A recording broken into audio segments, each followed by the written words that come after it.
నెల రోజులైంది వడ్లు తెచ్చి వాళ్ళు చెప్పుడే మాట ఏం చెప్తున్నారు మస్తుగా వడ్లు అసలు అవడే లేదు కాంట నువ్వు నెల అయింది కాబట్టి రమేష్ నెల అయింది కాబట్టి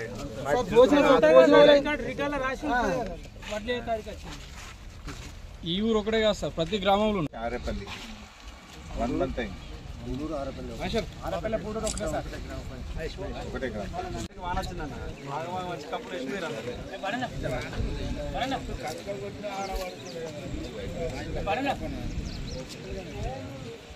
మాట్లాడి చేపిస్తాం తెలంగాణ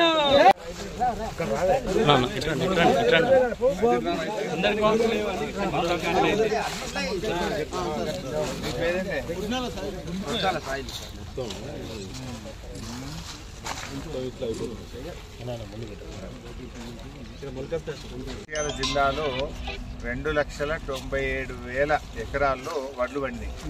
ఈ యాసంగి పంట 2,97,000 ఎకరాలు వేసాం. ఇందులో 2,80,000 ఎకరాలు దొడ్డు వడ్లు, ఒక 17,000 ఎకరాలే సన్నాలు ఉన్నాయి. అవి ఇంటి మందం 5,000 3,000 వేసుకున్నారు. మరి ఇప్పుడు మరి దొడ్డు వడ్లకు ఇవ్వమంటే ఎట్లా అన్నట్టు? మరి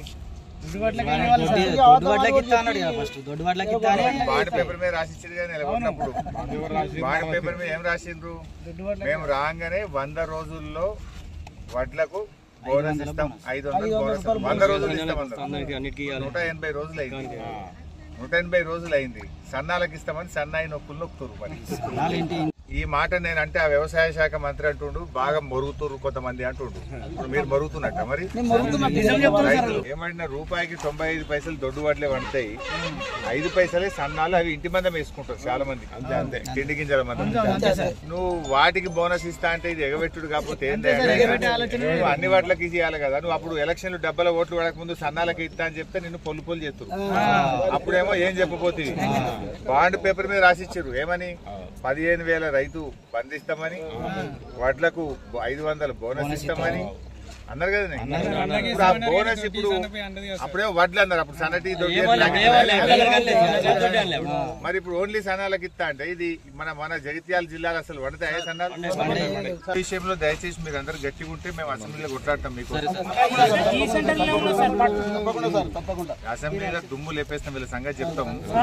వడ్లకు బరాబర్ 500 బోనస్ ఇచ్చేదాకా అసెంబ్లీ నడవనీయం. అసెంబ్లీలో వీళ్ళ సంగతి చెప్తాం గట్టిగా.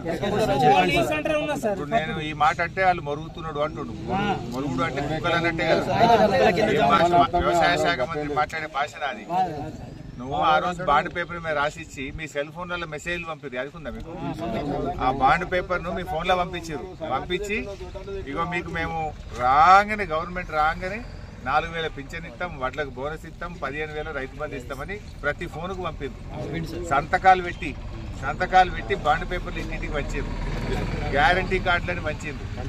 ఇవాళ ఏమైంది రే అంటే సపోర్ట్ చేయరు. సన్నాల పేరు మీద మోసం తప్ప అసలు సన్నాలు మార్కెట్ కి వస్తాయి? సన్నాలు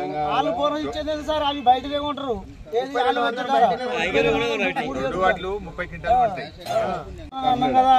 అవి పండుగ ఇస్తా ఉంటే అయిపోతుంది. విషయం రైతులకు అర్థమైనదే. అంటే ఇది ఎగబెట్టే కథ నడుస్తుంది అనేది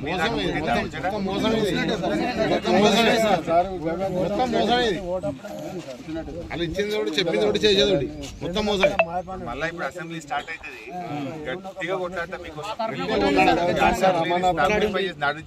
నడవనీయం. ఇక 500 ఇచ్చిన మనకనే అసెంబ్లీ నడవాలి.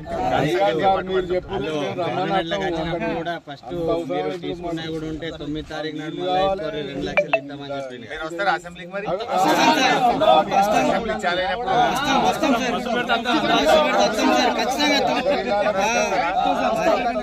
మేము లోపల పడతాం, మీరు బయట పట్టాలి.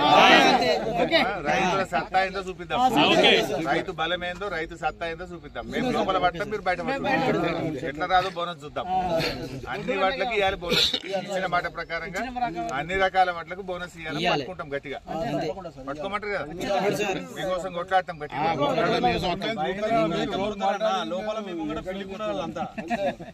అంటే మీ ధైర్యం ఉంటే మీకు వాడు ఏమన్నా బట్టే మరుగుతుండు అనబట్టే అన్యాయం కదా. మీరు అడుగుతున్నారు, మిమ్మల్ని కూడా మరుగుతుండు అన్నట్టే కదా. అంటే రైతుల్ని కుక్కలు అంటుండు వ్యవసాయ శాఖ మంత్రి. ఒక రకంగా ఏమంటున్నారు,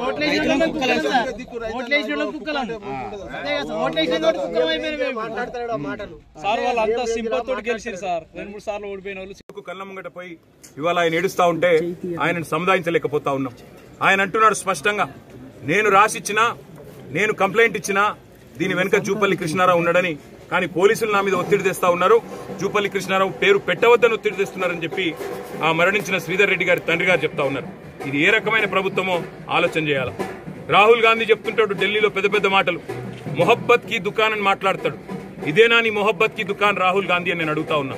ఇదేనా హత్యలు, మరి ఇదేనా దాడులు, ప్రతిపక్ష నాయకుల మీద కేసులు, సోషల్ మీడియాలో పోస్టులు పెడితే మా వాళ్లకు బెదిరింపులు, బైండ్ ఓవర్లు, ఇదేనా నీ చిల్లర రాజకీయం అని చెప్పి కూడా నేను కాంగ్రెస్ పార్టీ నాయకత్వాన్ని అడుగుతా ఉన్నా. ఈ సంస్కృతి కొనసాగితే తెలంగాణకు మంచిది కాదు, ఎవరికి మంచిది కాదు. దీని ఇకనైనా తెరదించుదాం. లేదు అంటే మాకు కూడా ఓపిక నశిస్తే ఏం జరుగుతుందో దానికి బాధ్యత రేవంత్ రెడ్డి, కాంగ్రెస్ ప్రభుత్వమే తీసుకోవాలని చెప్పి కూడా హెచ్చరిస్తూ ఆ కుటుంబానికి పూర్తి అండగా మేముంటాం. శ్రీధర్ రెడ్డి గారి కుటుంబానికి, ఈ గ్రామానికి, లక్ష్మీపల్లి గ్రామానికి కూడా పూర్తి అండగా ఉంటాం. ఏ రకమైన ఇబ్బంది ఆ కుటుంబానికి ఉన్న ఒక సోదరుడిగా వారి కుటుంబానికి అండగా నిలబడతామని చెప్పి కూడా తెలియజేస్తూ, మరి వారి ఆత్మకు శాంతి చేకూరాలని, వారి కుటుంబం ఈ బాధాకర సమయంలో మనోనిబ్బరంతో ఉండాలని చెప్పి కూడా ఆ భగవంతుని నేను ప్రార్థిస్తాను.